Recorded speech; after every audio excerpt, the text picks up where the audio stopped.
Hello, happy new year. New year കടിച്ചു പൊളിച്ചോ? അപ്പം എന്തായാലും ജപ്പാനിൽ നിന്ന് അഖിലാസീസിന്റെ വക സ്പെഷ്യൽ ന്യൂ ഇയർ വിഷസ്. നമുക്ക് വീഡിയോയിലേക്ക് കടക്കാം.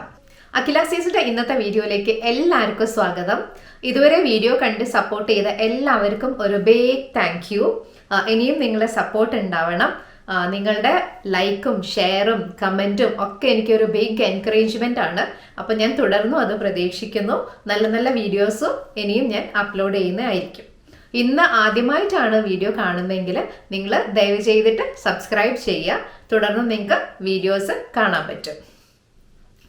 ഓക്കെ, ഇന്നത്തെ വീഡിയോ എന്ന് പറഞ്ഞു കഴിഞ്ഞാൽ ഇന്നത്തെ വീഡിയോ ഇവിടെയുള്ള ന്യൂ ഇയർ സെലിബ്രേഷനെ കുറിച്ചാണ്. ഞാൻ ആക്ച്വലി പ്രോമിസ് ചെയ്തത് ക്യോത്തോയെ കുറിച്ചുള്ള വീഡിയോസ് ആണ് ഇനി വരുന്നതെന്ന് പറഞ്ഞിരുന്നു. ആക്ച്വലി അത് ഞാൻ ചെയ്യാം. അതിനിടയ്ക്ക് ന്യൂ ഇയർ വന്നു. ന്യൂ ഇയർ എന്ന് പറഞ്ഞു കഴിഞ്ഞാൽ ജപ്പാനിൽ വളരെ ഇമ്പോർട്ടൻ്റ് ആയ ഒരു കാര്യമാണ്. അപ്പോൾ അതിനെക്കുറിച്ച് കുറച്ച് ഇൻഫർമേഷൻസ് കിട്ടിയപ്പം അതെനിക്ക് നിങ്ങളുമായിട്ട് ഷെയർ ചെയ്യണമെന്ന് തോന്നി. അപ്പോൾ അത് കാരണം ഈ ഒരു വീഡിയോ ജപ്പാനിൽ ന്യൂ ഇയർ സെലിബ്രേഷൻ എങ്ങനെ നടക്കുന്നു എന്നുള്ളതാണ്. അതിനുശേഷം ക്യോത്തോയിലെ വീഡിയോ തീർച്ചയായിട്ടും അപ്ലോഡ് ചെയ്യുന്നതായിരിക്കും. ഓക്കെ, അപ്പം ന്യൂ ഇയർ അല്ലെങ്കിൽ ഒഷോഗത്സു എന്ന് പറയും ജാപ്പനീസിൽ. വളരെ ഇമ്പോർട്ടൻ്റ് ആണ് ജാപ്പനീസിൽ. അതായത് ഒരുപാട് ഹോളിഡേയ്സിൽ വെച്ചിട്ട് ഏറ്റവും ഇമ്പോർട്ടൻ്റ് ആണ് ഇത് തന്നെ പറയാം. ന്യൂ ഇയർ എന്ന് പറഞ്ഞു കഴിഞ്ഞാൽ ജാപ്പനീസ് ഒരു ഫാമിലി ഈവെൻ്റ് ആയിട്ടാണ് സെലിബ്രേറ്റ് ചെയ്യുന്നത്. നമ്മൾ ക്രിസ്മസ് ഒക്കെ ഇവിടെ എന്ന് പറഞ്ഞാൽ കൂടുതൽ ഫ്രണ്ട്സുമായിട്ടുള്ള പാർട്ടി ഗെറ്റ് ടുഗെദർ അങ്ങനെയൊക്കെയാണ് ചെയ്യുന്നത്. എങ്കിലും ന്യൂ ഇയർ എന്ന് പറയുമ്പം എല്ലാവരും ഫാമിലിയായിട്ട് ചേർന്നാണ് ചെയ്യുക. അപ്പം ടോക്കിയോയിലോ യോക്കോഹാമയിലോ ഒക്കെ നിൽക്കുന്ന ആൾക്കാർ അവരുടെ പാരൻസ് എവിടെയാണെന്ന് വെച്ച് കഴിഞ്ഞാൽ ചിലപ്പോൾ ഒസാക്കയിലോ ക്യോത്തോയിലോ ഒക്കെ ആണെങ്കിൽ മിക്കവാറും അവർ പാരൻസിൻ്റെ അടുത്തേക്ക് പോയിട്ട് ഒന്നിച്ച് സെലിബ്രേറ്റ് ചെയ്യും. ഈ പ്രാവശ്യം അതിൽ കുറച്ച് മാറ്റങ്ങളൊക്കെ വന്നു. കാര്യം ട്രാവൽ ചെയ്തിട്ട് എങ്ങാനും കോവിഡ് വന്നു കഴിഞ്ഞാൽ പിന്നെ പാരൻസിനും അത് ബുദ്ധിമുട്ടാണല്ലോ, എല്ലാവരും ഓൾഡ് ഏജിലാണല്ലോ. അപ്പോൾ അധികം ആൾ ഈ പ്രാവശ്യം അത്ര ട്രാവൽ ചെയ്യുന്നില്ല. അതർവൈസ് എല്ലാവരും ഒന്നിച്ചാണ് സെലിബ്രേറ്റ് ചെയ്യുന്നത്. ഈ ഇയർ എന്ന് പറഞ്ഞു കഴിഞ്ഞാൽ ജാപ്പനീസിന് കൗവിൻ്റെ ഇയർ ആണ്. അതായത് ഓരോ കൊല്ലവും അവർക്ക് ഓരോ ആനിമൽ റിലേറ്റ് ചെയ്തിട്ടാണ് ആ ഇയർ ത്രൂ ഔട്ട് ഉണ്ടാവുക. ഈ ഇയർ എന്ന് പറഞ്ഞു കഴിഞ്ഞാൽ കൗ അല്ലെങ്കിൽ ബുള്ളാണ് അവരുടെ ആനിമൽ വരുന്നത്. ഇതിനെ ചേർത്ത് കുറച്ച് ട്രഡീഷൻസും ഒക്കെ അവർ ചെയ്യുന്നുണ്ട്. അപ്പം അത് നല്ല ഇൻട്രസ്റ്റിംഗ് ആയി തോന്നി. അപ്പം അതൊക്കെയാണ് ഞാൻ നിങ്ങളുമായിട്ട് ഷെയർ ചെയ്യുന്നത്. ഞാൻ പറയുന്നത് മാത്രമേ ഇവിടെ ഉള്ളൂ എന്നല്ല, അതിൽ കൂടുതൽ കാര്യങ്ങളുണ്ട്. വളരെ ഡീപ്പായിട്ട് വളരെ സീരിയസ് ആയ ഒരു കാര്യമാണ് അവരെ സംബന്ധിച്ചിട്ട് ഇത്. അപ്പം എത്രത്തോളം ഞാൻ കുറേ വായിച്ചിട്ടും കുറേ ഫ്രണ്ട്സിൻ്റെ അടുത്തുനിന്നും ഒക്കെ അറിഞ്ഞിട്ടുള്ള കാര്യങ്ങളാണ്. ഇതിൽ കൂടുതലും ചിലപ്പോൾ ഉണ്ടാവാം. നിങ്ങൾ റിസർച്ച് ചെയ്താൽ നിങ്ങൾക്ക് ഇതിൽ കൂടുതലും വിവരങ്ങൾ അറിയാൻ പറ്റും. അപ്പോൾ ഇൻട്രസ്റ്റ് ഉള്ളവർ അങ്ങനെ റിസർച്ച് ചെയ്യാം. ഞാൻ പറഞ്ഞത് മാത്രമല്ല എന്ന് പറയായിരുന്നു. ഓക്കെ, അപ്പം നമുക്ക് എങ്ങനെയൊക്കെയാണ് ഇവരുടെ കാര്യങ്ങൾ എന്നുള്ളത് ഒന്ന് നോക്കാം. ഒരുപാട് കാര്യങ്ങൾ കേട്ടതിൽ വളരെ ഇൻട്രസ്റ്റിംഗ് ആയിട്ട് എനിക്ക് തോന്നിയ 8 കാര്യങ്ങൾ ഞാൻ ലിസ്റ്റ് ചെയ്ത് വെച്ചിട്ടുണ്ട്. അപ്പോൾ നമുക്ക് ഓരോന്നായിട്ട് ആ കാര്യങ്ങൾ നോക്കാം. അപ്പം ഒന്നാമത്തെ കാര്യം എന്ന് പറഞ്ഞു കഴിഞ്ഞാൽ അവർ ന്യൂ ഇയർ കാർഡ്സ് അയക്കും. നമ്മളും അയക്കും. ഇപ്പം എത്രത്തോളം ഉണ്ടെന്ന് അറിയില്ല. എൻ്റെയൊക്കെ കുട്ടിക്കാലത്ത് നമ്മൾ ആ സമയത്ത് Christmas and new year cards വാങ്ങാനായി പോയിട്ട് എല്ലാവർക്കും ഫ്രണ്ട്സിനും റിലേറ്റീവ്സിനും ഒക്കെ അയക്കുമായിരുന്നു. പിന്നെ അത് കുറഞ്ഞു വന്നു. സത്യം പറഞ്ഞാൽ ഞാൻ ഇപ്പം അയക്കാറേ ഇല്ല. നമ്മൾ വാട്സാപ്പിലോ അല്ലെങ്കിൽ മെയിലിലോ അങ്ങനെയൊക്കെ ചെയ്യും, മെസ്സേജ് ചെയ്യും അല്ലെങ്കിൽ മെയിൽ ചെയ്യും എന്നല്ലാതെ ഇങ്ങനെ കാർഡ് അയക്കാറേ ഇല്ല. ജപ്പാനിൽ അത് ഒരുവിധം എല്ലാവരും തന്നെ ചെയ്യും. ന്യൂ ഇയർ കാർഡ്സ് സ്റ്റോഴ്സിലൊക്കെ നമുക്ക് വിൽക്കാനുണ്ടാവും. അവിടുന്ന് വാങ്ങിയിട്ട് അവർ അയക്കും. കാർഡ് എന്ന് പറഞ്ഞാൽ വളരെ ഫാൻസി ആയിട്ടുള്ള ഇങ്ങനെ മടക്കുന്ന പോലത്തെ കാർഡൊന്നുമല്ല, ഒരു പോസ്റ്റ് കാർഡ് പോലെയുള്ള കാർഡാണ്. ഞാൻ സ്റ്റോറിൽ കണ്ടതേ ഉള്ളൂ. എനിക്ക് ഈ കാർഡൊന്നും റിസീവ് ചെയ്തിട്ടില്ല. പിന്നെ അത് വേറൊരു കാര്യം, നമുക്ക് 1-ാം തീയതിക്ക് ശേഷമേ കിട്ടുള്ളൂ അത്രേ. അതൊരു പോസ്റ്റ് ഓഫീസിലും അങ്ങനെയാണ് അത്രേ ചെയ്യുന്നത്. ഈ കാർഡ്, ഈ പെർട്ടിക്കുലർ ന്യൂ ഇയർ കാർഡ് ആണെങ്കിൽ അവർ നമുക്ക് 1-ാം തീയതി തൊട്ടേ കിട്ടുള്ളൂ. അപ്പം അതൊരു ഭയങ്കര ഇൻട്രസ്റ്റിംഗ് ആയ കാര്യമാണ്. എല്ലാവരും ഇപ്പോഴും അത് ഫോളോ ചെയ്യുന്ന ഒരു കാര്യമാണ് ജപ്പാനിൽ ന്യൂ ഇയർ കാർഡ്സ്. രണ്ടാമത്തെ കാര്യം എന്ന് പറഞ്ഞു കഴിഞ്ഞാൽ അവർ ന്യൂ ഇയറിന് വേണ്ടി ചെയ്യുന്ന ഡെക്കറേഷൻസ് ആണ്. വളരെ ട്രഡീഷണൽ ആയിട്ടുള്ള ഒരു ഡെക്കറേഷൻ ആണ് അവർ ചെയ്യുന്നത്. ഒന്ന് കാദോമത്സു എന്ന് പറഞ്ഞ ഒരു ഡെക്കറേഷൻ ആണ്. കാദോമത്സു എന്ന് പറഞ്ഞു കഴിഞ്ഞാൽ നമ്മൾ വീടിന്റെ ഫ്രണ്ടിൽ തന്നെ അവർ 2 ഭാഗത്തായിട്ട് വെക്കുന്നുണ്ട് ഒരു ഡെക്കറേഷൻ. ഇതിൽ 3 ബാംബു പോൾസ് ഉണ്ടാവും.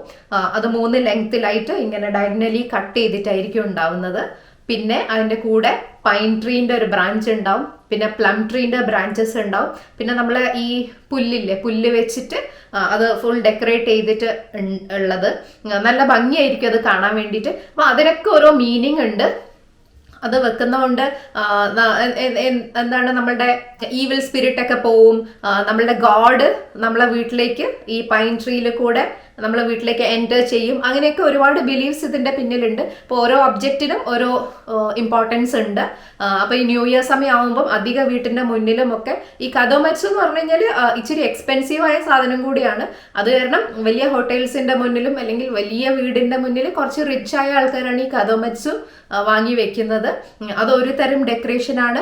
പിന്നെ വേറൊരു ഡെക്കറേഷൻ എന്ന് പറഞ്ഞു കഴിഞ്ഞാൽ ഷിമേ കസാരി എന്ന് പറഞ്ഞ ഡെക്കറേഷനാണ്. അതും ഈ പുല്ലിൻ്റെ ഒക്കെ വെച്ചിട്ട് ഈ പുല്ലൊക്കെ വെച്ച് ഡെക്കറേറ്റ് ചെയ്തിട്ട് ഇതിലും ഈ പൈൻ ട്രീൻ്റെ ഒരു ബ്രാഞ്ച് പോലത്തെ അങ്ങനെയൊക്കെ അത് നമുക്ക് സ്റ്റോറിൽ റെഡിമെയ്ഡ് ആയിട്ട് വാങ്ങാൻ കിട്ടും. ഈ സമയങ്ങളിൽ എവിടെ പോയി കഴിഞ്ഞാലും, അതായത് ഡിസംബറിൽ സ്റ്റാർട്ട് തൊട്ട് എവിടെ പോയി കഴിഞ്ഞാലും നമുക്ക് ഈ ഡെക്കറേഷൻസ് ഒക്കെ കാണാൻ പറ്റും. അത് നമുക്ക് വാങ്ങിയിട്ട് വീട്ടിൽ കൊണ്ടുവന്നിട്ട് ഹാങ് ചെയ്യാം. അതും ഈവിൽ സ്പിരിറ്റ്സിനെയൊക്കെ പുറത്താക്കും എന്നാണ് പറയുന്നത്, വാർഡ് ഓഫ് ചെയ്യും. കദോമറ്റ്സ് നമുക്ക് അങ്ങനെ വാങ്ങാൻ പറ്റില്ല, സ്റ്റോറിൽ പോയിട്ട് നമ്മൾ ഓർഡർ ചെയ്യുകയാണ് ചെയ്യുക. അപ്പം ഡിസംബർ എൻഡോട് കൂടിയിട്ട് അവർ നമ്മളെ വീട്ടിൽ ഡെലിവർ ചെയ്യും. നമുക്കതിങ്ങനെ വീട്ടിൻ്റെ മുന്നിൽ വെക്കാം. ഇതൊക്കെ ഒരാഴ്ച അങ്ങനെയൊക്കെ വെക്കുകയുള്ളൂ. ഒരു പെർട്ടിക്കുലർ ദിവസം കഴിഞ്ഞാൽ ആ ദിവസം കറക്റ്റായിട്ട് എനിക്കറിയില്ല. ഇവരിതൊക്കെ കത്തിച്ച് കളയും അല്ലെങ്കിൽ ഡിസ്പോസ് ചെയ്ത് കളയും. കുറേ കാലം ഇങ്ങനെ വെക്കില്ല. ഓക്കെ.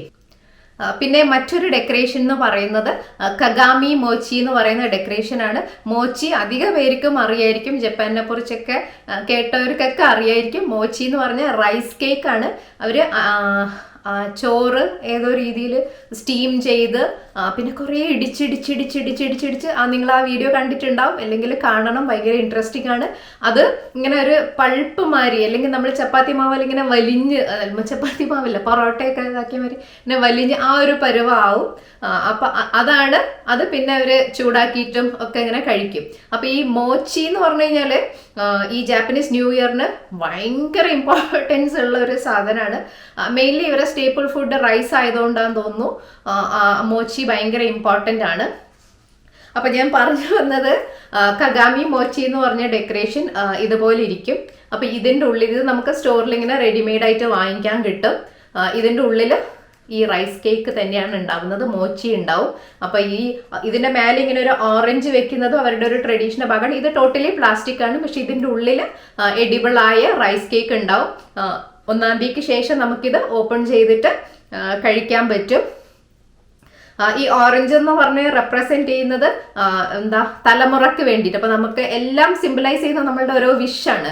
അപ്പൊ നമ്മളുടെ അടുത്ത തലമുറയ്ക്ക് വേണ്ടിയിട്ട്, കുഞ്ഞുങ്ങൾക്കൊക്കെ വേണ്ടിയിട്ട് നമുക്കൊരു വിഷ് ഈ ഇതില് പ്രാർത്ഥിക്കാം, അങ്ങനെ എന്തോ ആണ്. ഓക്കെ. അപ്പം ആ ഒരു ജനറേഷന് വേണ്ടി സിഗ്നിഫൈ ചെയ്യുന്നതാണ് ഈ ഓറഞ്ച് വെക്കുന്നത്, ഈ പുളി നാരങ്ങ. ഇതിൻ്റെ ഉള്ളിൽ മോച്ചി ഉണ്ട്. ഓക്കെ. ഈ ജാപ്പനീസിൽ ഞാൻ പറഞ്ഞല്ലോ മോച്ചി ഇമ്പോർട്ടൻ്റ് ആണ്, അരി സ്റ്റേപ്പിൾ ഫുഡ് ആയതുകൊണ്ടാണ്.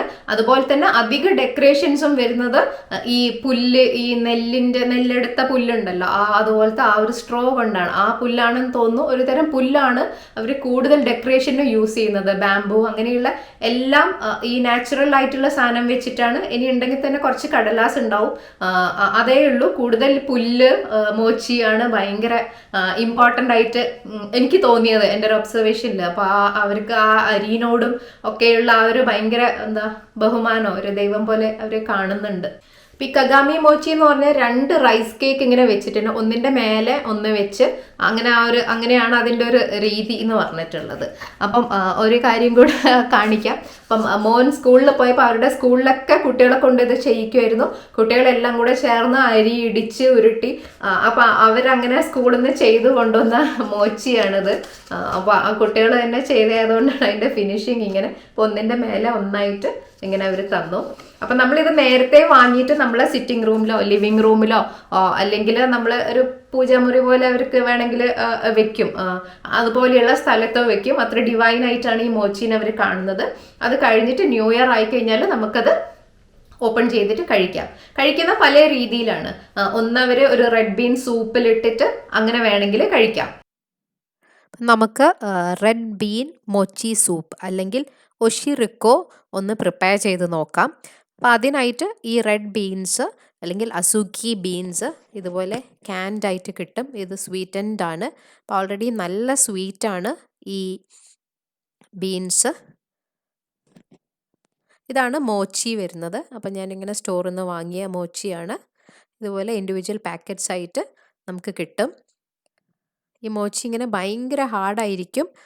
പ്രസ് ചെയ്താലൊന്നും അമറുക പോലും ഇല്ല. അപ്പം ഞാൻ അസൂക്കി ബീൻ ഇതേപോലെ ബോയിൽ ചെയ്തു. ജസ്റ്റ് കുറച്ച് വെള്ളം ഒഴിച്ചിട്ട് ബോയിൽ ചെയ്തു. അതിലേക്ക് നമുക്ക് ഈ മോച്ചി ഓൾറെഡി ഇങ്ങനെ മാർക്ക് ചെയ്തിട്ടുണ്ട്. അപ്പോൾ അതിൽ ഇങ്ങനെ പ്രസ് ചെയ്തിട്ട് നല്ല ഹാർഡായിരുന്നു. ഇങ്ങനെ 4 പീസസ് ആക്കിയിട്ട് നമുക്ക് ആ മോച്ചിയും കൂടെ ഇതിനകത്തേക്കിട്ട് ബോയിൽ ചെയ്യാം. പെട്ടെന്ന് തന്നെ ഈ മോച്ചി അങ്ങനെ ആ ചൂട് തട്ടുമ്പോൾ തന്നെ അത് സോഫ്റ്റ് ആവുന്നുണ്ട്.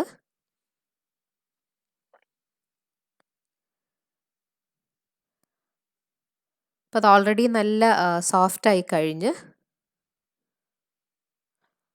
അപ്പം ഇങ്ങനെയാണ് അത് ഉണ്ടാവുക. ഒഷിറിക്കോ. അപ്പം എൻ്റെ ഒഷിറിക്കോ റെഡിയാണ്. നിങ്ങൾ കണ്ടു എങ്ങനെയാണ് പ്രിപ്പയർ ചെയ്യുന്നതെന്ന്. ഭയങ്കര ഈസിയാണ് പ്രിപ്പയർ ചെയ്യുന്നതെന്നൊന്നും പറയാൻ മാത്രമില്ല. ഓക്കെ, അപ്പോൾ അതിൽ ഞാനൊരു മോച്ചിയും ഉണ്ട്, നമ്മളുടെ ഈ റെഡ് ബീനും ഉണ്ട്. അപ്പോൾ ഞാൻ കഴിച്ചു നോക്കാം.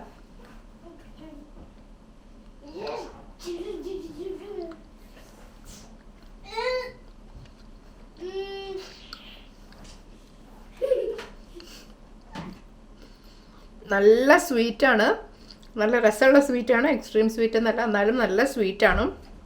പിന്നെ മോച്ചി ഇങ്ങനെ നല്ല രസമാണ് ചുവ് ചെയ്ത് എടുക്കാൻ വേണ്ടിയിട്ട്. മോച്ചി കഴിക്കാൻ ചാൻസ് കിട്ടുകയാണെങ്കിൽ എന്തായാലും എപ്പോഴെങ്കിലും കഴിച്ചു നോക്കണം. ചുവിയാണ്, പക്ഷെ ഭയങ്കര രസമാണ് നമുക്കത് ഇങ്ങനെ ചവയ്ക്കാൻ വേണ്ടിയിട്ട്. കുട്ടികൾക്ക് കൊടുക്കുമ്പോൾ ഭയങ്കര സൂക്ഷിക്കണം. വരും അവർക്ക് പെട്ടെന്ന് അത് ഇതാക്കാൻ പറ്റിയെന്ന് വരില്ല. അപ്പോൾ തൊണ്ടയിൽ കുടുങ്ങാൻ ഭയങ്കര അധികം സാധ്യതയുണ്ട്. കുട്ടികൾക്ക് ഏറ്റവും ചെറിയ പീസ്, ഏറ്റവും ചെറുതിൽ അത്രയും ചെറിയ പീസ് മാത്രമേ കൊടുക്കാൻ പാടുള്ളൂ. ഭയങ്കര അപകടം ഉണ്ടാക്കുന്ന കാര്യമാണ്. നമുക്ക് വലിയവർക്ക് കഴിക്കാം. അപ്പോൾ എന്തായാലും നല്ല ടേസ്റ്റാണ് അത് കഴിക്കാൻ വേണ്ടിയിട്ട്. ഈ ന്യൂ ഇയർ ഫുഡ് എന്തായാലും അടിപൊളിയാണ്.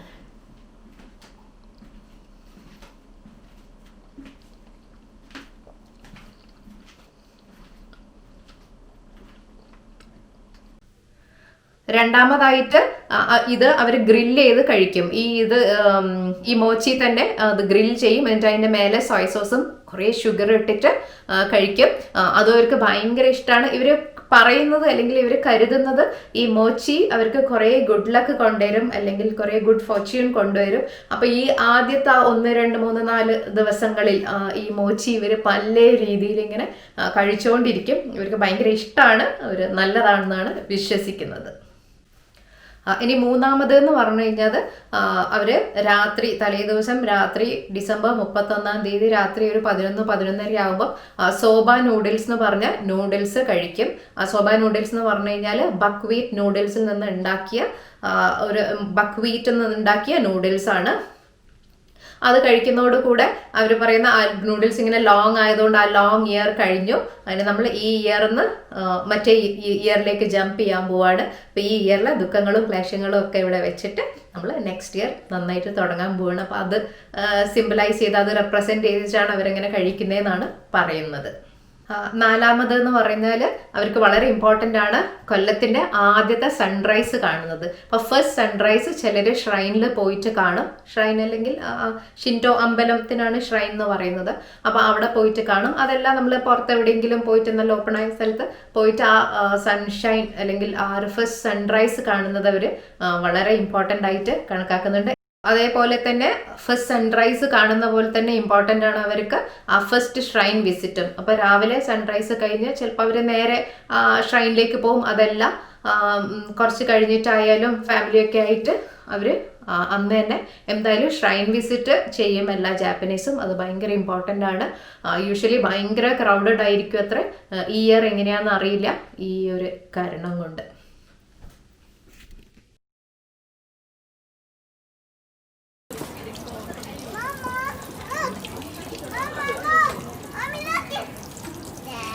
So before prayer, so have to wash the hand first.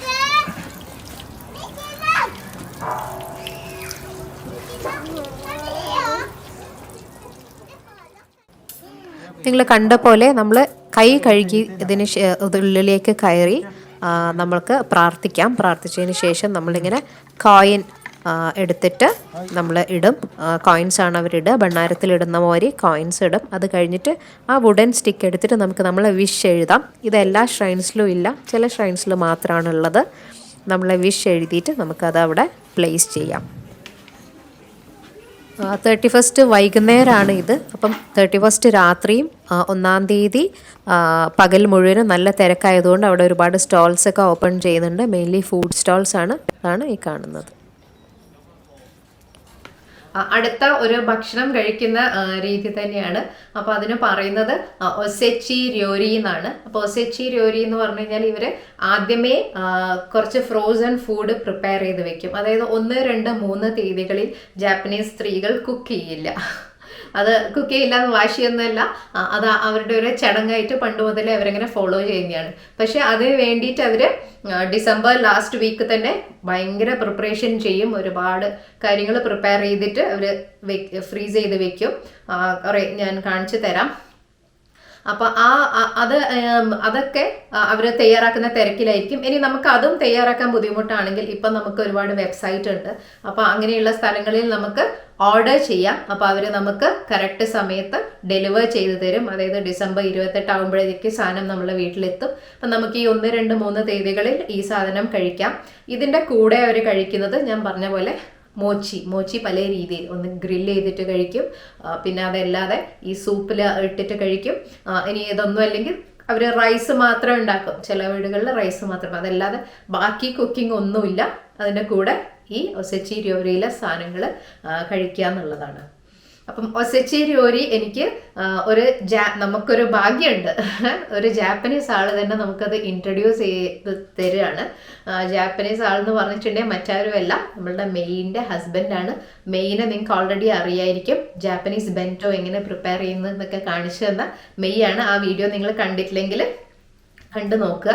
അപ്പം മെയിൻ്റെ ഹസ്ബൻഡ് ജാപ്പനീസ് ആണ്. അപ്പോൾ അദ്ദേഹം അവരുടെ വീട്ടിൽ ഈ ഒസെച്ചി ര്യോരി ഓർഡർ ചെയ്തിട്ടുണ്ട്. അപ്പോൾ അവിടെ വന്നപ്പം അത് നമുക്ക് കാണിച്ചു തരുന്നുണ്ട്, ചെറുതായിട്ട് എക്സ്പ്ലെയിൻ ചെയ്ത് തരുന്നുണ്ട്. അപ്പം നമുക്ക് അതൊന്ന് കണ്ടു നോക്കാം.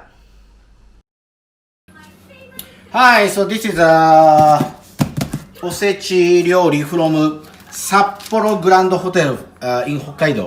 So I wanna open and so I wanna show you everybody, okay? Good.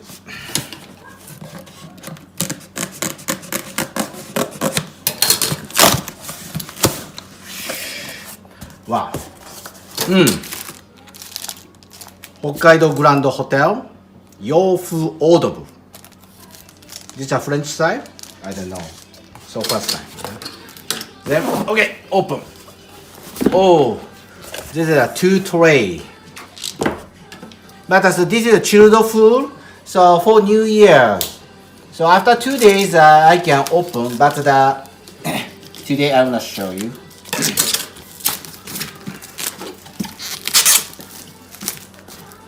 So recently, so many families want to order this Osechi food on the website. So there are so many food. Okay, good. Okay. Open. Oh, sorry. So 1 tray. Very good. So there is very famous important food for New Year's, like this shrimp, beef, and black bean, the egg.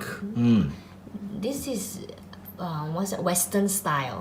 Western style, but Hokkaido is a very famous seafood. So there are so many seafood. This is the samurai. Yeah. Oh, very good. Hi everybody. So this is the Osechi food from Hakata Hisamatsu. This is very famous on the website. So I could order this year first time. I'm very excited. And then, so this is a chilled food. After 2 days, New Year. So we can eat this food. I want to show you, okay? So first open. So there, so 3 tray. So of course I didn't see this plate first time. Wow. Wow, so this is the New Year's chopstick.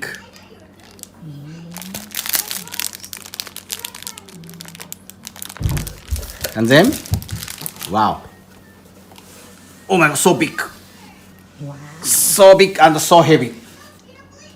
Okay. Then, should I open? Okay, I wanna show you. Okay. Okay. Wow.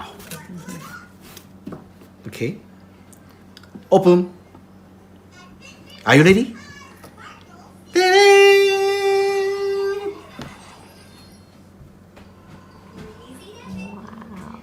Lots of food here, you see. Lots of variety.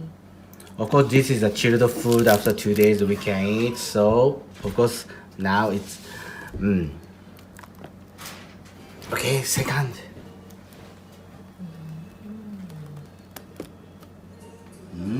Wow, it's dessert. You have main.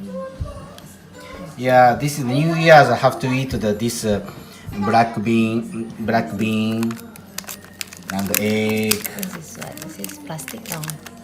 Yeah, we have to leave it outside and defrost it, right? And then we Okay, can so eat this.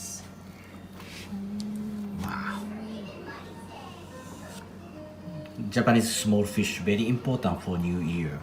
This one.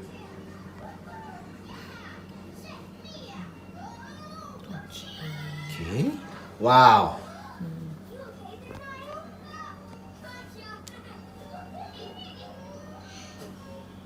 അങ്ങനെ ഒസെച്ചി രോരീനെ പറ്റി നിങ്ങൾക്കൊരു idea കിട്ടിയെന്ന് വിചാരിക്കുന്നു. എന്തായാലും നല്ല ഭംഗിയുണ്ട് കാണാൻ. നമ്മൾ കഴിക്കുമോ ഇല്ലയോ എന്നുള്ളതല്ല, അവർക്ക് കഴിക്കും. അവർക്ക് ഭയങ്കര പ്രിയപ്പെട്ടതാണ്. മാത്രമല്ല അതിൽ ഓരോ ഇൻഗ്രീഡിയൻസിനും അവർക്ക് ഓരോ മീനിങ് ഉണ്ട്. ഓരോന്നിനെയാണ് റെപ്രസെൻ്റ് ചെയ്യുന്നത്. പ്രോൺസ് ആണെങ്കിൽ എന്താ ലോങ് ലൈഫിന്, അങ്ങനെ നല്ല ലൈഫിന്, അങ്ങനെ ഓരോന്നിനും ഓരോരോ മീനിങ് ഉണ്ട് അത്രേ. അപ്പോൾ അതൊക്കെ വെച്ചിട്ടാണ് അവർ ആവശ്യിച്ച് രോരി സെറ്റ് ചെയ്യുന്നത്. അതിലൊരുപാട് ഹാർഡ് വർക്ക് ഉണ്ട്. പിന്നെ നല്ല ഹെൽത്തിയാണ്, കൂടുതൽ ഫാറ്റും അതൊന്നുമില്ല. അപ്പോൾ 2-3 ദിവസങ്ങളിൽ അവർ റിലാക്സ് ചെയ്ത് ഒസെച്ചി രോരിയൊക്കെ കഴിച്ച് TV ഒക്കെ കണ്ട് ഫാമിലീൻ്റെ കൂടെ സ്പെൻഡ് ചെയ്യും. 7ാമതായിട്ടുള്ളൊരു കാര്യം വളരെ ഇൻട്രസ്റ്റിംഗ് ആയിട്ടുള്ള കാര്യമാണ് ഫുക്കു ബുക്കോറ, അതായത് ലക്കി ബാഗ്. ലക്കി ബാഗ് എന്ന് പറഞ്ഞിട്ടുണ്ടെങ്കിൽ നമ്മൾ എല്ലാ ഷോപ്പിൻ്റെ മുന്നിലും ഈ സമയത്ത് പോയി കഴിഞ്ഞാൽ അവരൊരു ബാഗ് ഇങ്ങനെ പാക്ക് ചെയ്ത് വെച്ചിട്ടുണ്ടാകും. അതിൽ കുറേ സാധനങ്ങളും. അപ്പം നമ്മളത് വാങ്ങുകയാണെങ്കിൽ, ഫോർ എക്സാമ്പിൾ നമ്മളിപ്പം 2000 yen കൊടുത്തിട്ട് ഒരു ബാഗ് വാങ്ങുക എന്ന് വിചാരിച്ചോ. അപ്പോൾ അതിൽ ചിലപ്പം 2000 മാത്രമല്ല 2000 കൂടുതൽ വാല്യൂ ഉള്ള സാധനങ്ങൾ ഉണ്ടാവും. പക്ഷെ എന്താണ് സാധനങ്ങൾ എന്ന് നമുക്കറിയാൻ പറ്റില്ല. അതൊരു സർപ്രൈസ് ആയിരിക്കും. നമ്മൾ 2000 കൊടുത്ത് വാങ്ങിച്ചു കഴിഞ്ഞാൽ ചിലപ്പം 3000 2500 ഉള്ള മതിപ്പുള്ള സാധനങ്ങൾ അതിലുണ്ടാവും. അപ്പോൾ ഓരോ ഷോപ്പിനെ ഡിപ്പെൻഡ് ചെയ്തിരിക്കും. അപ്പോൾ നമ്മൾ ക്ലോത്ത്സിന്റെ ഷോപ്പിലാണ് പോയതെങ്കിൽ അത് ക്ലോത്ത്സ് തന്നെയായിരിക്കും ഏകദേശം ഉണ്ടാവുന്നത്. പിന്നെ ഈ സ്റ്റേഷനറി ആണെങ്കിൽ അങ്ങനെയായിരിക്കും. കുട്ടികളുടെ പോലെ ടോയ്സ് അങ്ങനെയുള്ളതാണ്. അത് ഓരോ ഇതിനനുസരിച്ചിട്ട് അവർ പാക്ക് ചെയ്ത് വെക്കും. ആക്ച്വലി എന്താണെന്ന് വെച്ചാൽ അത്രയും ഒരു വർഷത്തിൽ അവർക്ക് ഇങ്ങനെ ചിലവാവാതെ വന്ന സാധനങ്ങൾ ഉണ്ടാവുമല്ലോ. അപ്പൊ അത് നമുക്ക് ഇങ്ങനെ കൊടുക്കണം. പക്ഷെ ചിലവാവാതെ വന്നെന്ന് വെച്ചാൽ മോശം സാധനങ്ങളൊന്നും ആയിരിക്കില്ല. അല്ലെങ്കിൽ നമ്മൾ അങ്ങനെ വാങ്ങില്ല. അങ്ങനെയൊക്കെ സൈഡായി പോയ സാധനങ്ങൾ ഉണ്ടാവുമല്ലോ. അപ്പൊ അതൊക്കെ അവർ ചേർത്ത് വെച്ചിട്ടാണ് വാങ്ങുന്നത്. അപ്പൊ നമുക്ക് ഏകദേശം ഒരു ഉദ്ദേശം ഉണ്ടാവില്ല. എനിക്ക് കുറച്ച് ക്ലോത്ത്സ് ആണ് വേണ്ടെങ്കിൽ നമ്മൾ അവിടെ പോയിട്ട് വാങ്ങാം. അപ്പൊ നമുക്ക് ഏകദേശം ഒരു ഐഡിയ ഉള്ള ഒരു ഷോപ്പിൽ പോയിട്ട് വാങ്ങിയാൽ നമുക്ക് ആവശ്യമുള്ള സാധനങ്ങൾ കിട്ടും. പിന്നെ അങ്ങനെ ഭയങ്കര ഇതായിട്ടില്ല. അതിനൊരു ഫണ്ട് ഉണ്ടല്ലോ. നമ്മൾ അറിയാതെ വാങ്ങി അത് വീട്ടിൽ പോയി ഓപ്പൺ ചെയ്ത് നോക്കുമ്പോൾ അതിൽ എന്തൊക്കെയാന്നുള്ള അറിയാന്ന് പറയുമ്പോൾ ഒരു രസമുള്ള കാര്യമാണല്ലോ. അപ്പൊ അത് ഇവിടെ ഭയങ്കര പോപ്പുലർ ആണ്. ന്യൂ ഇയറിൽ എല്ലാ ഷോപ്പിന്റെ മുന്നിലും കാണാം. അപ്പൊ ഇത് ഇറങ്ങുമ്പോൾ തന്നെ ഇവർ ഓടിപ്പോയി വാങ്ങും. എത്രയാ കാര്യം, വേഗം സോൾഡ് ഔട്ട് ആയി പോകും. ചില നല്ല അങ്ങനെയുള്ള ഷോപ്സ് ഒക്കെ ഉണ്ടാവില്ല, എപ്പോഴും ഷോപ്പ് ചെയ്യുന്ന ആൾക്കാർ ആ ഷോപ്പിലെ സാധനങ്ങൾ തന്നെ വേണമെന്ന് വിചാരിക്കുന്നവർ സോൾഡ് ഔട്ട് ആയി പോകും അത്രേ. അപ്പം ഓടിച്ചെന്ന് ജാപ്പനീസ് അത് വാങ്ങുന്നതാണ് പറയുന്നത്. എട്ടാമതായിട്ട് വളരെ ഇൻട്രസ്റ്റിംഗ് ആയ ഒരു കാര്യം തന്നെയാണ് ഒത്തോഷി ദാമ എന്ന് പറഞ്ഞിട്ടുള്ള ഒരു ചടങ്ങാണ്. അതായത് ചെറിയ കുട്ടികൾക്കൊക്കെ അവരുടെ പാരൻസ് അല്ലെങ്കിൽ ഗ്രാൻഡ് പാരൻസ് ഒക്കെ പൈസ കൊടുക്കും. അതൊരു നല്ല ക്യൂട്ടായ എൻവലപ്പിൽ ഇട്ടിട്ടാണ് അവർ കൊടുക്കുന്നത്. അപ്പം ന്യൂ ഇയർ സമയമാകുമ്പോൾ കുട്ടികൾക്കൊക്കെ ഒരുപാട് പൈസ കിട്ടും. നമ്മുടെ നാട്ടിൽ വിഷു കൈനീട്ടൊക്കെ പോലെ അവർക്കിങ്ങനെ ഈ ഒരു ചെറിയ പൈസ കിട്ടും. അപ്പോൾ അത് നല്ല രസമാണ്. സ്റ്റോഴ്സിലൊക്കെ നല്ല ഭംഗിയുള്ള എൻവലപ്സ് വിൽക്കാൻ വെച്ചത് കാണാം ഇതിന് വേണ്ടിയിട്ട്. ഇങ്ങനെയൊക്കെയാണ് നല്ല രസമുള്ള ആയിട്ട് തോന്നിയ കുറച്ച് കാര്യങ്ങൾ എനിക്ക് ന്യൂ ഇയറിനെ സംബന്ധിച്ചിട്ട് ജാപ്പനീസ് ചെയ്യുന്നതായിട്ട് തോന്നിയത്. അതൊക്കെ ഞാൻ നിങ്ങളുമായിട്ട് ഷെയർ ചെയ്തു എന്നേ ഉള്ളൂ. നിങ്ങൾക്കിനി ചിലപ്പം വേറെ എവിടെയും കേട്ടിട്ടോ കണ്ടിട്ടോ കൂടുതൽ എന്തെങ്കിലും അറിയെങ്കിൽ നിങ്ങളൊന്ന് കമൻറ്റ് ചെയ്യണം. അപ്പോൾ എല്ലാവർക്കും ആ ഇൻഫർമേഷൻ കിട്ടും. അങ്ങനെ അപ്പോൾ ഇതൊക്കെ ആദ്യമായിട്ട് കേൾക്കുന്നവർക്ക് ചിലപ്പോൾ ഇൻട്രസ്റ്റിംഗ് ആയി തോന്നിയെന്ന് വിചാരിക്കുന്നു. അപ്പോൾ ഈ വീഡിയോ കണ്ട് നിങ്ങൾക്ക് എന്തെങ്കിലും ഇൻഫർമേഷൻ കിട്ടി, എന്തെങ്കിലും ഒരു ന്യൂ അറിവ് കിട്ടി, അല്ലെങ്കിൽ ഇൻട്രസ്റ്റിംഗ് ആയി തോന്നി, ഇഷ്ടമായിട്ടുണ്ടെങ്കിൽ നിങ്ങൾ എന്തായാലും സബ്സ്ക്രൈബ് ചെയ്യണം. അപ്പോൾ എന്തായാലും ഇതുവരെ വീഡിയോ കണ്ട് എന്നെ സപ്പോർട്ട് ചെയ്തവർക്ക് ബിഗ് താങ്ക് യു. അപ്പോൾ അടുത്ത വീഡിയോയിൽ കാണാം. ഒന്നും കൂടെ ഞാൻ പറയാണ്, ഹാപ്പി ന്യൂ ഇയർ.